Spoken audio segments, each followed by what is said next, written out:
All right, 132. Let's look again at Unit 4. Let's look at what's happening with 21.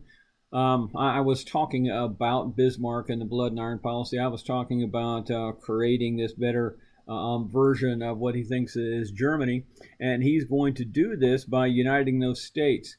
Here's what else is happening at this particular point. What will happen is this. In creating this modern Germany, he says, listen, we are going to have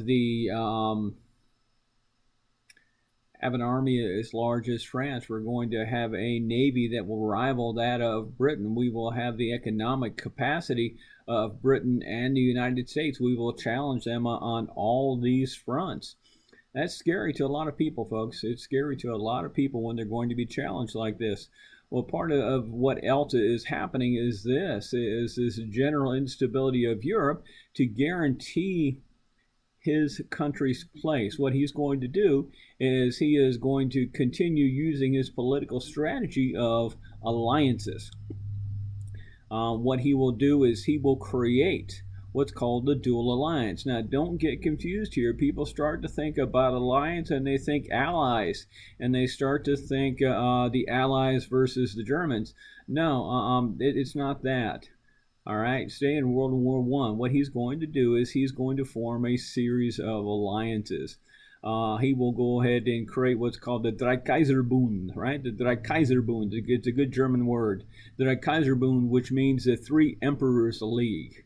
What he will do is he will create a pact, a treaty between Prussia, Germany, and the Austro-Hungarian Empire, because those three have kings. The idea being is this: Germany doesn't want to have to fight a three-front war. If you take a look at a map, you will see that on one side is Austria-Hungary, who they're allied with. On another side is going to be Russia, okay, which takes a huge chunk of territory. That means that their perpetual enemy, France, is located on the other side. That means they've only got to fight one at a time if they happen to have one. Now, you're going to look at that and say, but Mr. Whitley, there are other countries here on the other side. Yeah, they're not worried about the other countries. They're worried about competition between France and everything else. They're going to create this Three Emperors League, and that works out well, but it's going to create a problem. And the problem here is this, is it's going to make Great Britain a little nervous. It's going to make France a little nervous. It's going to make Belgium a little bit nervous. It's going to make other folks nervous along the way. So what will happen is they'll create this Dreikaiserbund, and France is going to talk to Germany, and they're going to go ahead and start working on creating another treaty amongst themselves. They're going to create what's called the dual entente. The dual entente. Now, listen, folks, entente is a French word, right? E-N-T-E-N-T-E, entente. And remember, it's French. So this alliance, this treaty is French. So the dual entente is Great Britain and France. And what will happen is this, is that Russia is eventually going to get tired of their alliance with Germany. And so they will break away. They'll break away, and Germany will go ahead and form the dual alliance. They'll form a dual alliance with Austria-Hungary and Germany. But they will start what's called the Reinsurance Treaty with Russia, because Russia does not want to be allied with Austria-Hungary and with Germany, but they'll go ahead and they'll sign this peace treaty at this particular point with Germany, just to go ahead and keep it on an even keel. So the dual alliance is going to be Austria-Hungary along with Germany. Eventually what will happen is they'll add one more member into that and create the triple alliance. That third member is going to be a country just beneath Germany and Austria-Hungary called Italy. And what they're going to form is they're going to form a defensive alliance. Remember the word, this defensive treaty is simple. If you're attacked, we'll help defend you. We'll come to your rescue if you're attacked. All right. This triple alliance is going to make some other folks a little bit worried. What will happen is that Russia will eventually drop out of the reinsurance treaty, and Great Britain, who's going to be smart at this particular point, is going to approach Russia and say, hey, Russia, you know what? Why don't you come over here and talk to France? Why don't you come over here and talk to Great Britain? They're going to form the triple entente. the triple entente versus the dual entente. So now we have Great Britain, we have France, and we have Russia, which is the triple entente, and we have the triple alliance, which is going to be Germany, Austria-Hungary, and Italy. The problem with this is simple, folks. Germany is boxed in, and they never want to have to fight a two-front war, so they're going to develop a plan. That plan is going to be eventually called the von Schlieffen Plan. And the von Schlieffen Plan says, listen, we don't want to do it, but here's our plan just in case. This is what you have to know, folks. Everyone's got a just-in-case plan. We've got one now. We had one back then. This is Germany's plan, the von Schlieffen Plan. Von Schlieffen is head of the military. He says, listen, if we ever have to fight a two-front war, this is what we'll do. Big brother Russia over here will take forever to get its act together. It will take them a long time to go ahead and mobilize. So what we'll do is von Schlieffen Plan is this.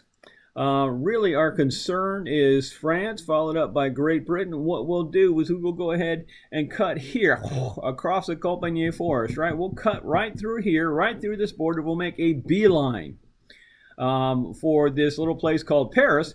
We will take Paris, and in taking Paris, we'll control the heart of France, and therefore we will be able to go ahead and cut off any access to the rest of Europe, to Great Britain. So we'll storm in, we'll take France, and then we'll be able to turn our forces and concentrate them against Russia, because Russia will take so much longer to get together than France will. And if we can turn and face Russia on a united front, they'll say, hey, not worth the effort.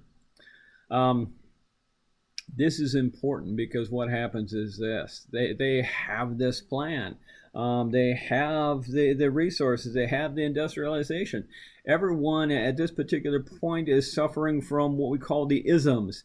They're looking at industrialism. They're looking at imperialism. They're looking at nationalism. Nationalism is the idea, my country, my belief, my everything is better than yours because yours is second rate. It's that nationalistic, patriotic fervor that they want to go ahead and expand their horizons.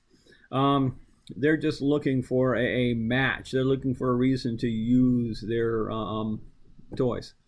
It's going to come up this. One of the things that's happening is there's something called the sick old man of Europe. The sick old man of Europe is actually the Ottoman Empire. The Ottoman Empire has been around for a few hundred years. It's starting to break apart. It's too big. Think Rome at its height and how spread out it is at this particular point. Well, the problem is it's starting to break down. They can't run it, and so there are states breaking away. You're looking at the Bavarian states. You're looking at the Baltic states. One of those is going to break away and form some independent states. One of those is going to be Serbia. Well, what will happen is the rest of Europe will step in and try to stabilize what's left of the Ottoman Empire. They're going to take a few of those outstanding territories and hand them out, kind of like gifts and prizes, to some of the different countries. Say, here, you watch out for these. You go ahead, and these are a mandate. You take care of these until we can stabilize the rest of this. Well, one of those countries that gets to be free is going to say, hey, listen, what we want to do is we want to follow the idea that Prussia did into Germany. We're Serbian. Several of these territories around here, they're more Serbian people. We want to form a greater Serbia. And the connected territory to us is a little place called Bosnia. And right now, Austria-Hungary is watching out for Bosnia. What we want to do is we want to help them break away. We want to help them be independent. So they're going to create something called the Black Hand. The Black Hand is their secret funded government organization. In their words, it's called the Kornaruka. The Kornaruka. And the Kornaruka is going to be their Black Ops society to create a chance for Bosnia to break away from Austria-Hungary. And they're going to develop a plan to do this. And so what I want to do is I want to talk about the Black Hand. I want to talk about Gavrilo Princip, because what will be is this will be the match into the powder keg that will launch us into World War I. All right, I'm going to leave you here, and then we'll pick that up and we'll get into the war.